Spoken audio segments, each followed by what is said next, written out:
বৃষ্টির টিপ টিপ ধারায় ভিজে যাচ্ছে মাঠ, মাথার উপর কালো মেঘ, তবুও যেন কোনো কিছু থামাতে পারেনি মানুষগুলোকে। হাওরের বুক চিরে ঘর পেরিয়ে জলজ পথ পায়ে হেঁটে এসেছে প্রিয় নেতা কামরুজ্জামান কামরুলকে এক নজর দেখতে, তার কণ্ঠে শোনা আগামী দিনের স্বপ্ন শুনতে।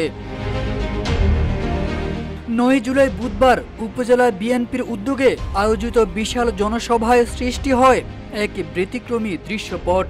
বৈরী আবহাওয়া উপেক্ষা করে উপজেলার প্রতিটি ইউনিয়ন থেকে আসা হাজারো মানুষ মিছিলের ঢেউয়ে মিলিত হন জনসভায়। বৃষ্টির জল গায়ে মেখেও কারো চোখে নেই ক্লান্তি, শুধুই উচ্ছ্বাস আর আবেগ।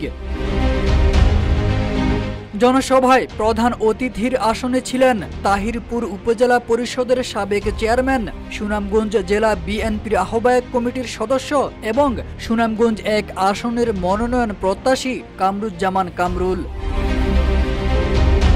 তার বক্তব্যে ধ্বনিত হয় প্রতিশ্রুতির দৃঢ়তা, স্মৃতির আবেগ আর আগামীর স্বপ্ন। তিনি বলেন, আপনারাই আমাকে নেতা বানিয়েছেন, আপনাদের ভালোবাসাতেই আমি উপজেলা চেয়ারম্যান হয়েছিলাম। সুখে দুঃখে অতীতে যেমন পাশে ছিলাম, ভবিষ্যতেও থাকব, এটাই আমার অঙ্গীকার।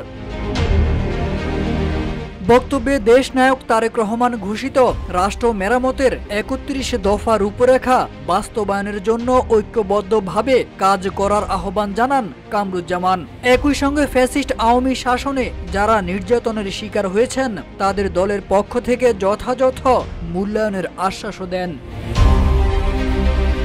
এই জনসভা শুধু একটি রাজনৈতিক জমায়েত ছিল না, এটি ছিল ভালোবাসা, আস্থা ও প্রত্যাশার এক জীবন্ত আলেখ্য, যেখানে হাওরের মানুষ বলেছিল, আমরা আছি তোমার পাশেই।